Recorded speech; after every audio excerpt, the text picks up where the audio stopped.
Hello दोस्तों, आप सभी का स्वागत है हमारी मिशन पॉसिबल ऑनलाइन क्लासेज में। जैसा कि आज से वन दुर्गा की टेस्ट सीरीज शुरू हो रही है, तो इसमें जो सबसे फर्स्ट है कि आपका फूड है, तो उसके बारे में हम जानेंगे वन बाय वन। तो उसके बारे में जो ये टेस्ट सीरीज है, ये बहुत ही स्पेशल है और जो भी टॉपिक आपके नीचे शो यहाँ पर हो रहे हैं, इससे संबंधित ही सारे सवाल जो है दिए गए हैं और इसके संबंधित भी एक जो है पार्ट सेकंड भी है, बहुत ही जल्द वो भी आने वाला है। तो हम जान लेते हैं कि यूनिट फर्स्ट में क्या क्या चीजें दी गई हैं। देखिए, यूनिट फर्स्ट में आप सभी जानते हैं कि इसमें क्या क्या चीजें जो दी गई हैं। उसमें यह दिया गया है पादप और जंतु प्रजनन, वर्ण के लिए गुणवत्ता सुधार एवं प्रबंधन, और उर्वरक और खाद के उपयोग, कीट तथा बीमारी से जो बचाव, और जैविक या कार्बनिक खेती। तो इसके संबंध में जो बेसिक सबसे स्पेशल सवाल हैं, वो इस टेस्ट सीरीज में वो दिए गए हैं। और दोनों लैंग्वेज में ही हैं। जो भी जो है आप में से जो भी हिंदी है या इंग्लिश मीडियम वाले कैंडिडेट हैं, तो वो भी दोनों को हाँ मतलब दे सकते हैं और अच्छे से इन सवालों को देखें और जो है नोट करें। और आप में से अगर हमारे यूट्यूब चैनल को जिसने भी सब्सक्राइब नहीं किया है, तो वो सब्सक्राइब जो है कर ले हमारी आने वाली टेस्ट सीरीज के लिए। तो चलिए आगे हम अब बढ़ेंगे सवाल नंबर वन पर। उसके बारे में हम जानते हैं। देखिए, सवाल नंबर वन जो है, जो यहाँ दिया गया है, प्रश्न वन। तो फसलों को अनुवांशिक परिवर्तन द्वारा उन्हें मनुष्य के लिए अधिक उपयोगी ये बनाना क्या कहलाता है? तो जाहिर सी बात है, आप सभी जानते हैं कि फसलों को उनके जेनेटिक मॉडिफिकेशन के माध्यम से उनको उनको अपने लिए उपयोगी जो बनाना, वो जो है क्या कहलाएगा? तो आपको सीधा सा ऑप्शन में यहाँ दिखेगा, जहाँ पादप की बात हो रही है, तो पादप प्रजनन। और जो भी कैंडिडेट अगर इंग्लिश मीडियम के हैं, तो वो नीचे वाले वर्जन को आप देख सकते हैं। ठीक है। तो देखिए, अब इसमें जेनेटिक ये मॉडिफिकेशन जो है किन किन माध्यमों से होते हैं, बहुत सारे माध्यम है। तो ये बेसिक आपको चीजों को जो है ध्यान में जो है रखना है। तो इसके साथ ही हम अब बढ़ते हैं सवाल नंबर दो पर। तो देखिए, सवाल नंबर दो हमसे कह रहा है, पादप प्रजनन के निम्नलिखित उद्देश्य हैं। अब इसके क्या क्या उद्देश्य हैं? देखिए, अभी बात आई थी कि उनके यानी पादप के जेनेटिक मॉडिफिकेशन के माध्यम से उनको उपयोगी जो है बनाना। जब उपयोगी बनाएंगे तो जाहिर सी बात है कि उनमें कुछ ना कुछ उनके उद्देश्य होंगे। आखिर में हम या हम उसको अपने लिए उपयोगी जो है किस आधार पर या किस उद्देश्य के लिए बनाएंगे, तो उसके बारे में हम जानते हैं। बेसिक वो चीजें आप सभी लोग जानते होंगे। तो अब देखिए, उसका जो मेन पर्पज होता है अधिक जो उपज। अब देखिए, अब जो भी वैरायटीज अब वो विकसित हो रही हैं, वो हाइब्रिड हैं, बहुत सी जो है जो गुणवत्ता के वो लिए हुए हैं। और जंगली जो है किस्मों से भी कई सारे रेसेस को वो लेकर वो जो है निकाल कर उनको एक उपयुक्त माध्यम में उनका नए स्वरूप में वो किया जा रहा है, विकसित।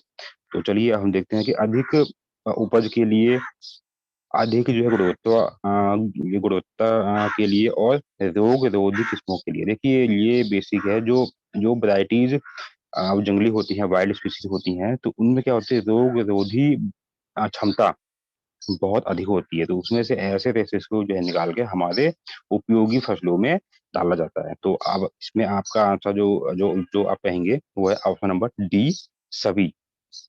ठीक है। तो ये ध्यान में आपको जो है रखना है कि हर सवालों को जो भी पढ़ने के लिए उनको चारों ओर से देखने की आवश्यकता है। देखिए, एक बेसिक चीजों को मैं यहाँ पे आप लोगों को समझा दूं। देखिए, ये आपका सवाल है या आपका कोई सा भी टॉपिक है, तो आप सिर्फ एक वे में उसको नहीं देखिए।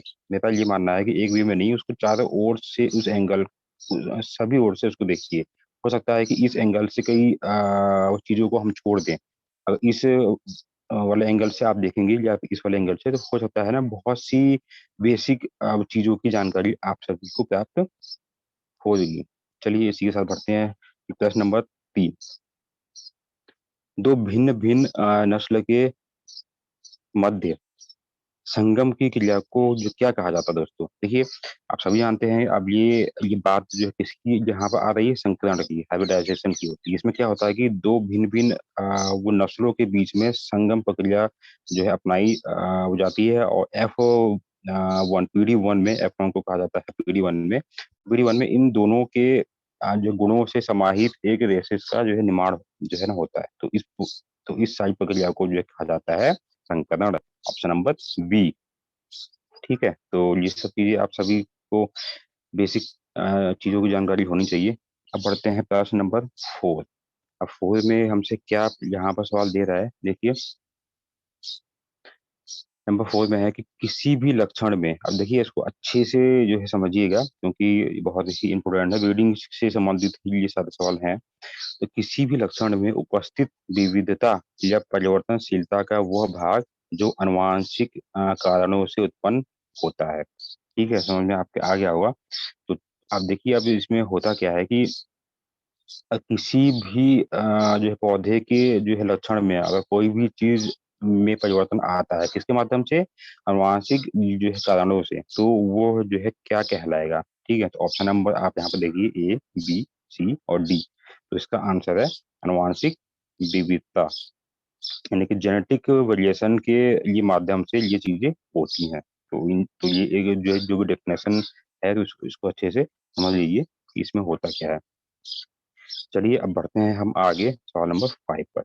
देखिए इसको भी देखिए, ये भी बहुत ही अच्छा सवाल है। देखिए एक पुष्प के परागकण उसी पुष्प या उसी पौधे के अन्य पुष्पों से निषेचित करने में असमर्थ होते हैं, उन्हें क्या कहा जाता है या क्या कहलाते हैं।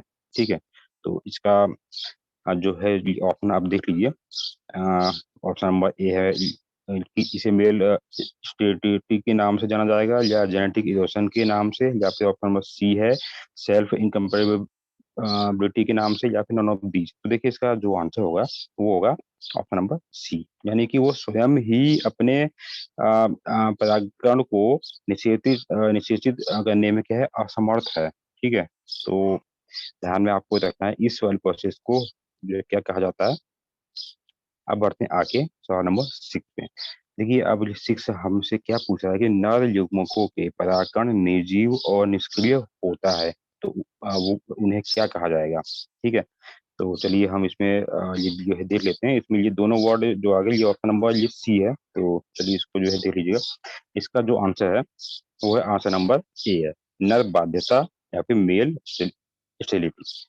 तो यानी कि क्योंकि इसमें होता क्या है कि नर युग्मक हैं, यानी कि ये मेल पोलन ग्रेन है, तो ये क्या होते हैं, ये निष्क्रिय होते हैं, निर्जीव होते हैं, यानी कि ये एक्टिव फॉर्म में ये नहीं होते हैं। तो इस प्रोसेस को या इस वे को जो है कहा जाता है नर बाध्यता, यानी कि ये किसी से भी कैपेबल नहीं होते हैं रिएक्शन करने के लिए। अब बढ़ते हैं आगे, ये प्रश्न नंबर 7। तो चलिए इसके बारे में हम देखते हैं। देखिए अभी बात आई थी नर बाध्यता की। ठीक है, तो यह कितने ये प्रकार की होती है पूछा जा सकता है, इसके बारे में आपको इसके नाम सहित आपको ध्यान में जो है रखना होगा। तो यह जनरली यह ये 3 प्रकार का होता है। अब ये कौन कौन सा होता है, देखिए नंबर यहाँ पे मैंने नोट में जो है शो किया हुआ है। जेनेटिक साइटोप्लाज्मिक और साइटोप्लाज्मिक जेनेटिक मेल स्टेटिंग। तो इन चीजों के बारे में आपको ध्यान में जो है रखना होगा कि यह कितने प्रकार की होती है। तो चलिए आगे बढ़ते हैं। देखिए सवाल नंबर 8 हमसे क्या कह रहा है कि पौधों की क्षमता का आकलन उनकी संततियों के निष्पादन के आधार पर करना क्या कहलाता है। देखिए सपोज कीजिए कि ये पेरेंट्स हैं और ये इनकी ये संतान है F1 में। ठीक है, तो अगर ऐसा हो जाएगा कि इन दोनों के माता पिता की जो क्वालिटी से भी अगर अच्छा F1 की पीढ़ी में अगर इसके ये लक्षण बिल्कुल अच्छे जो है निकल गए, और उन लक्षणों के बेस पे अब इनके ये माता पिता से अगर हम कंपैरिजन हम कराएंगे, तो इस प्रोसेस को जो है क्या कहा जाएगा। ठीक है, तो ये भी बहुत ही इम्पोर्टेंट है सवाल है। तो इससे कहा जाएगा संतति परीक्षण, ऑप्शन नंबर ए, यानी कि प्रोजनी टेस्ट। ठीक है, तो ये भी ध्यान में आपको रखना है।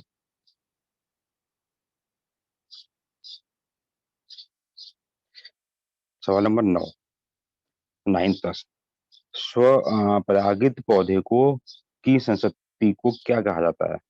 The progeny of A self pollinated plant is called.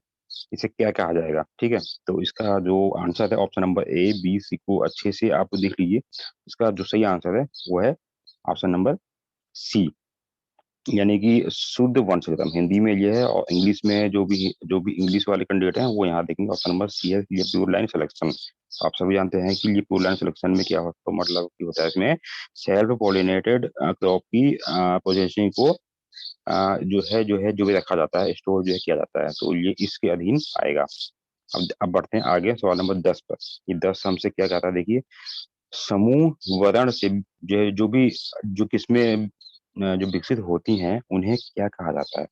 देखिए, उन्हें अनुवांशिक विविधता, ऑप्शन नंबर बी उत्परिवर्तन, सी नरबाध्यता, या फिर डी है इनमें से कोई नहीं। यानी कि समूह वर्ण से विकसित किस्म में होती है, क्या क्या होती है? अब समूह वर्ण का मतलब होता है ग्रुप सिलेक्शन, तो उनमें ऐसी क्या चीज होती है? वो है ऑप्शन नंबर ए है, यानी कि अनुवांशिक विविधता उसमें होती है और जो है पाई जाती है। ये भी आपको ध्यान में जो है रखना होगा, ठीक है? क्योंकि समूह वर्ण में क्या इसमें होता है कि जो भी सीट्स हैं, सीट्स के जो है जो भी करेक्टर को जब एक वे में जब लिया जाएगा, तो वो एक ग्रुप सिलेक्शन के वो माध्यम से उनको आइडेंटिफाई जो है जो भी किया जाएगा, तो उस आइडेंटिफाई करने में उनमें जो है जो भी किन किन वो चीजों की विशेषता होगी, तो जेनेटिक वेरिएशन की होगी, अ, अम, उसके बेस पे ही उसको आइडेंटिफाई जो है आगे के लिए किया जाएगा, ठीक है? अब बढ़ते हैं आगे सवाल नंबर 11 पर। देखिए, वर्ण विधियां कौन कौन सी हैं, यानी कि वर्ण की विधियां कौन कौन सी हैं, यानी कि देखिए ये आपके सिलेबस में है, यानी कि what is the selection method. तो देखिए नंबर फर्स्ट हम देखते हैं समूह वर्ण, ऑप्शन नंबर बी है शुद्ध वंशक्रम वर्ण, ऑप्शन नंबर सी है आवर्ती वर्ण, और ऑप्शन नंबर डी है सभी, यानी कि ये सभी। तो इसका जो आंसर है वो है ऑप्शन नंबर डी, सभी, ठीक है? यानी कि ये सब क्या है, ग्रुप, यानी ये सिलेक्शन की विधियां हैं कि हम किसी भी लक्षण को हम आगे के लिए जो है कैसे हम रेडी करेंगे, उनका सिलेक्शन जो है कैसे करेंगे, ये सब उसकी क्या है, ये सब है विधियां हैं। तो आप सभी को इसका संज्ञान होना चाहिए। 11 नंबर। अब हम बढ़ते हैं आगे, ये 12 पर देखिए। अब हमसे यहाँ पर क्या कह रहा है, वरण हेतु रखे गए पूर्वज पौधों का रिकॉर्ड जो है क्या कहलाता है? देखिए, सिलेक्शन के लिए जब जो है जो भी रखे गए हैं, जैसे कि जो है सीड है, अगर वो फिर वो दिखने में बहुत ही अच्छे हैं, स्वस्थ हैं, ठीक है, सब कुछ ठीक है उनका, तो तो उनको जब रखा जाएगा तो जो है तो उनके पूर्वजों का जो भी रिकॉर्ड भी उसके साथ में ही जो है रखा जाता है आइडेंटिफाई करने के लिए। तो उस सिस्टम को जो है क्या कहा जाता है? तो ऑप्शन नंबर ए है इसका आंसर है वंशावली पद्धति, दैट मीन्स पेडिग्री मेथड। तो ये सब इसके अधीन होता है। चलिए आगे बढ़ते हैं, सवाल नंबर 13 है।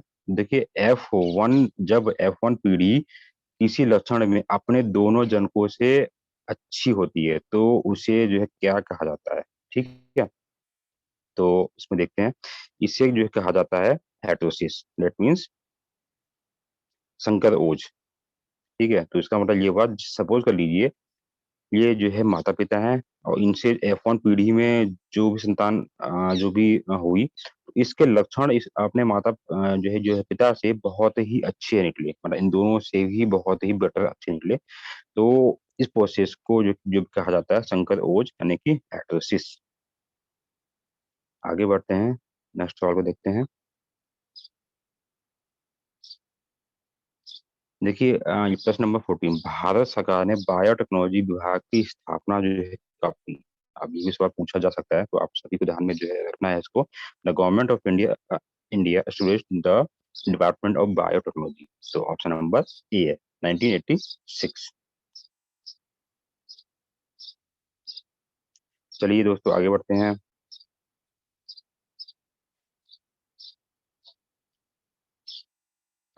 ये है 15, भ्रूण का विकास करने की क्षमता जो है क्या कहलाती है? ठीक है, the ability to develop embryo is called, इसे क्या कहा जाता है? ये सारे सवाल जितने भी देखे ये सारे बेसिक हैं, बहुत ही महत्वपूर्ण है। कई सारे ये जो है मतलब कि ये सवालों को कई सारे जो है कक्षाओं में यह जो सेम के सेम ऐसा ही ये जो है दिया गया है, तो उसको आपको ध्यान में जो है रखना होगा। देखिए, इसके ऑप्शंस को आप लोग जो है देख लीजिए अच्छे से। तो इसका जो आंसर होगा इसे कहा जाएगा, अगर हिंदी की बात करें तो ये पूर्ण सहायता, और इंग्लिश में हम बात करें तो ये टोटी पोटेंसी के नाम से इसे जो है जाना जाता है, ठीक है? तो ये एक शॉर्ट वे में आप सभी को ये ध्यान में रखना है। आगे बढ़ते हैं, सवाल नंबर 16 पे हम देखते हैं। 16वां सवाल, कि पौधों के अंगों, ऊतकों, वो कोशिकाओं को परख नली में कृत्रिम पौध पदार्थों पर संवर्धन करना कहलाता है। आप सभी जानते हैं कि वो लैब में बड़ी-बड़ी वो लैब में साइंटिस्ट लोग या जो वैज्ञानिक हैं वो सारे जो है एक समाधान करते हैं और वो क्या होता है कृत्रिम वे में करते हैं, ठीक है? यानी कि पौधों की जो है जो किसी अंगों को ले लेंगे, ऊतकों को ले लेंगे या उनकी किसी जो कोशिकाओं के माध्यम से उसी रेशेज़ का एक नया पौधे का जन्म दे वो देने के लिए इस काम को किया जाता है। तो इस प्रोसेस को जो क्या कहते हैं, तो देखिए इस प्रोसेस को जो है कहा जाता है इन विट्रो टेक्निक, ठीक है? Option number C. चलिए अब बढ़ते हैं आगे 17th में, ये इम्पोर्टेंट है सवाल है, ठीक है? रिकॉम्बिनेंट डीएनए जो है क्या होता है? देखिए ऑप्शन में आपको जो कंफ्यूजन के लिए दिया जा सकता है। रिकॉम्बिनेंट डीएनए होता क्या है? देखिए इसमें ऑप्शन इसमें दिए गए हैं ए, बी, सी और डी। तो इनको अच्छे से आप लोगों को जो है देखना है, समझना है क्योंकि जब तक हमें आंसर अगर मालूम है, तो बहुत ही अच्छी बात है। लेकिन अगर ऑप्शन मिलते-जुलते आपको दे दिए जाएँ, तो कहीं न कहीं वो सवाल गलत हो जाता है। तो देखिए इसका जो सही आंसर है, वो है आंसर नंबर ए है। यानी कि विभिन्न स्रोतों से प्राप्त डीएनए के खंडों को जोड़कर जो डीएनए अणु बनाया जाता है, उसे कहा जाता है रिकॉम्बिनेंट डीएनए, ठीक है? ऑप्शन नंबर ए। तो ये एक लाइन आप सभी को ध्यान में रखनी है। चलिए 18th पे आते हैं। देखिए ये फुल फॉर्म ये अभी आपसे पूछा जा सकता है, आरएफएलपी की फुल फॉर्म है क्या? ठीक है, ये सवाल नंबर 18th है, 18वां है। तो इसमें ऑप्शन सारे के सारे अच्छे से आप लोग देख लीजिए क्योंकि मिलते-जुलते ही ऑप्शन ये सारे हैं और हमेशा ऐसे सवालों में गलती होने की चांसेस होती हैं, ठीक है? बढ़ जाती है। तो इसको अच्छे से आप देखिए। तो इसका जो सही आंसर है वो है option number B, restriction fragment length polymorphism, ठीक है? तो आरएफएलपी की फुल फॉर्म। चलिए आगे बढ़ते हैं 19th पे। R A PD. अब इसकी फुल फॉर्म जो देखिए ऑप्शन को देखिए अच्छे से। ऑप्शन नंबर इसमें जो है कौन सा होगा? आप थोड़ा-सा जो दिमाग लगाइए। ऑप्शन नंबर ए है, बी है, सी है या डी है? अच्छे से आप भी इसको जो है देखिए, नोट कीजिए क्योंकि सारे जो है ऑप्शन से मिलते ही सेम है बिल्कुल, मिलते-जुलते हैं। तो ध्यान में आपको जो रखना है। अगर हम कहें कि इसका सही जो आंसर क्या है, वो है ऑप्शन नंबर डी है, रैंडम एम्प्लीफाइड पॉलीमॉर्फिक डीएनए। ठीक है, आप देखिए यही बिल्कुल सेम यहाँ पे ऑप्शन नंबर ए में भी यहाँ पर दिया गया है, लेकिन यहाँ पे डीएनए की जगह पर दिया गया है आरएनए। तो इसमें कंफ्यूजन जो है नहीं होना है और कई सारे जो है कैंडिडेट लास्ट के वर्ड को नहीं देखते हैं, वो शुरू के वर्ड को देख के और उसको जो है सही मान लेते हैं, जबकि ऐसा नहीं होता। चलिए बढ़ते हैं सवाल नंबर 20 पर। आपको ये इसमें क्या दिया गया है? देखिए एक जब एक ही जीनोम की 2 से अधिक जो है क्या है ये कॉपी यानी कि 2 से अधिक प्रतियाँ उपस्थित होती हैं, तो उसे क्या कहा जाता है? ठीक है? तो ऑप्शन नंबर ए कोशिकीय अभिलक्षण, ऑप्शन नंबर बी है परबहुगुणता, ऑप्शन नंबर सी है असुश्रुतता, ऑप्शन नंबर डी है स्वबहुगुणता। तो अब इसमें देखिए कि इसका आंसर जो है क्या होगा? जो है दिमाग लगाइए, यानी कि एक ही जीनोम की अगर 2 से अधिक जो है कॉपी हो बहुत सारी, ठीक है? तो उसे क्या कहा जाता है? ठीक है? तो उसे जो है कहा जाता है स्वबहुगुणिता, यानी कि वो ऑटो रूप में वो अपनी बहुत सारी कॉपियों का निर्माण कर लेता है, ठीक है? तो इसका नाम ध्यान में आप सभी को रखना है। बढ़ते हैं आगे 21 पर। 21 हमसे यहाँ पे एक सवाल दिया गया, देखिए जब जो है किसी व्यष्टि में 2 या अधिक भिन्न जीनोम जो होते हैं उपस्थित होते हैं। देखिए वहाँ पे हुआ था कि एक ही कॉपी के बहुत सारे रूप-प्रतिरूप और यहाँ पर 2 से अधिक भिन्न यहाँ जीनोम की बात यहाँ पर जो है हो गई है। ऐसे केस में इसका जस्ट उसका अपोजिट होगा, ठीक है? तो option number A, B, C, D में देखिए, तो इसका जो सही आंसर होगा वो होगा ऑप्शन नंबर बी। ये है इसकी और इसे कहा जाता है परबहुगुणता। चलिए आगे बढ़ते हैं 22। इम्पोर्टेंट है, देखिए ये बौने चावल की प्रजाति भारत में कब खोजी गई? ठीक है, तो ये आपको सवाल दिया जा सकता है। तो ये 22वां सवाल है। इसका जो सही आंसर है वो 1966। देखिए जब हरित क्रांति जब जो है आई थी, वो भी इसी समय में ही आई थी, ठीक है? तो उस समय उस समय जो है नौ लोग ने जी वो लोग नॉर्मन थे, तो इन्होंने जो है कई व्हीट और राइस, इन दोनों की जो ड्राइव यानी कि बौने प्रजाति की जो भी किस्मों की जो है खोज की। ठीक है, तो अगर हम साल की, अब यहाँ बात जो हो रही है कि साल कौन सा था, वो था 1966। Option number B. चलिए आगे बढ़ते हैं अब 30वें सवाल पे। राष्ट्रीय पादप अनुवांशिक संस्थान, ये ब्यूरो कहाँ है, यानी कि NBPGR। ठीक है, जो भी साइंस के कैंडिडेट है वो सभी जानते होंगे। देखिए ये है कहाँ पर, ये है न्यू दिल्ली में, नई दिल्ली। ठीक है, NBPGR का जो ये हेडक्वार्टर है, तो ये कहाँ पर है, ये है दिल्ली में। चलिए आगे बढ़ते हैं। देखिए अब ये हमारे उत्तराखंड से संबंधित सवाल है, और इस सिलेबस में इसको भी दिया जा सकता है कि विवेकानंद पर्वतीय कृषि अनुसंधान शाला कहाँ पर है, यानी कि इसको शॉर्ट फॉर्म में कहा जाता है विकास। ठीक है, 24वां ये सवाल है। तो यह देखिए दिल्ली, लखनऊ, कानपुर, अल्मोड़ा, तो ये कहाँ पर है, अल्मोड़ा में है। आप सभी जानते होंगे विकास कहाँ पर, अल्मोड़ा में है। चलिए आगे बढ़ते हैं। देखिए अगर सेंट्रल की हम बात करें, देखिए ये 25वां सवाल है। राष्ट्रीय बीज निगम की स्थापना जो है कब हुई थी, राष्ट्रीय बीज निगम की स्थापना जो है कब हुई थी, इसके बाद में राष्ट्रीय बीज जो अधिनियम जो हुआ था, इसके जो बाद आया था। ठीक है, लेकिन उससे पहले जो है निगम की स्थापना हो गई थी, लेकिन वो कब हुई थी। Option number A, B, C और D में अच्छे से जो देखिए, तो इसका सही आंसर है ऑप्शन नंबर A।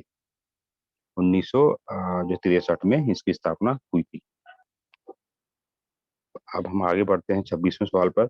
तो IR8 ये प्रजाति जो है किसकी है। देखिए IR8 ये प्रजाति, ये आप सभी जानते हैं, बहुत ही फेमस है। ठीक है, तो option number A, B, C और D, यानी कि ये चावल की है, गेहूं की है, या मक्की की, और या फिर गन्ने की है। तो ये गन्ने की। अब देखिए सवालों को अच्छे से समझने का यही एक वे है कि जो ऑप्शन नहीं है उनको जो है हटा दीजिए। देखिए जो भी गन्ने की जितनी भी जो है वो होती हैं, जो है प्रजातियां होती हैं, वो हमेशा CO से शुरू होती हैं जनरली। ठीक है, CO ऐसा ऐसा।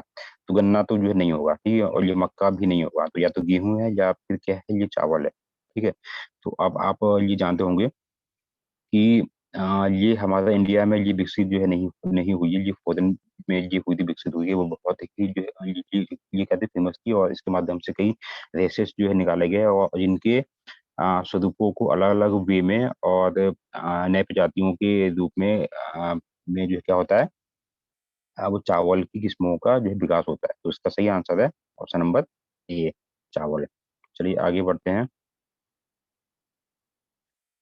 27 पे। गेहूं का ये भूरा रतुआ तथा गन्ने का लाल सड़न, ये किसके कारण होता है। देखिए ये ऐसा सवाल घुमाकर दिया जा सकता है कि यह किसके कारण होता है। आपको जो बेसिक जो फसलें हैं उनके संबंध में, रोगों के संबंध में, ये सब चीज की आपको जानकारी जो है होनी चाहिए। तो इसका सही आंसर है ऑप्शन नंबर D है, कवक और कवक, यानी कि ये फंजाई और क्या है, ये दोनों ही क्या है कि ये फंजाई इसका मेन जो रीजन होता है। ठीक है, आप सभी लोगों को ध्यान में जो है रखना पड़ेगा।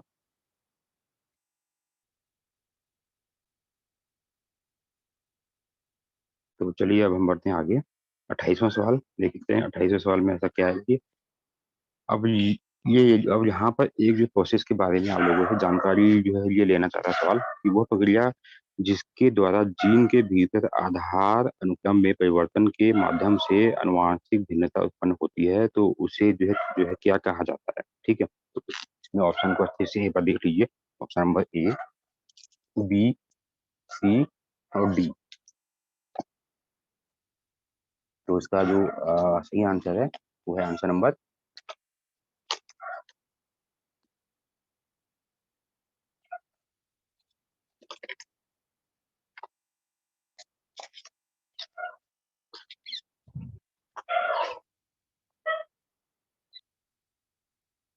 C।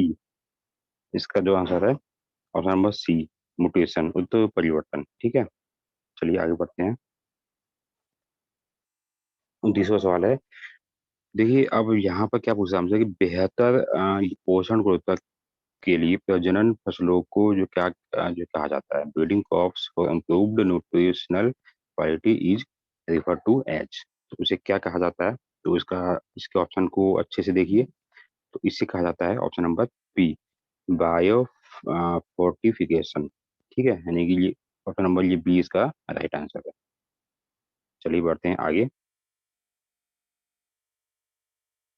तो ये देखते हैं, देखिए सवाल नंबर ये 30 है। सोमक लोन जो है जो किसके द्वारा प्राप्त जो किया जाता है? तो सोमक loan are obtained by option number A, B, C और डी। तो उसका जो सही आंसर है वो है टिश्यू कल्चर। ये देखिए, ये इम्पोर्टेंट सवाल है, ये आप लोगों से एग्जाम में पूछा जा सकता है। सोमक लोन आप सभी जानते हैं कि ये होता क्या है और यह जनरली जो है कहाँ से प्राप्त होता है? ये कल्चर से ही प्राप्त होता है। जब जो टिश्यू कल्चर की जो प्रोसेसिंग होती है, तो उस वे में इसको अपनाएंड यानी कि इसको प्राप्त जो है किया जा सकता है। तो इसका सही आंसर है ऑप्शन नंबर ए, टिश्यू कल्चर।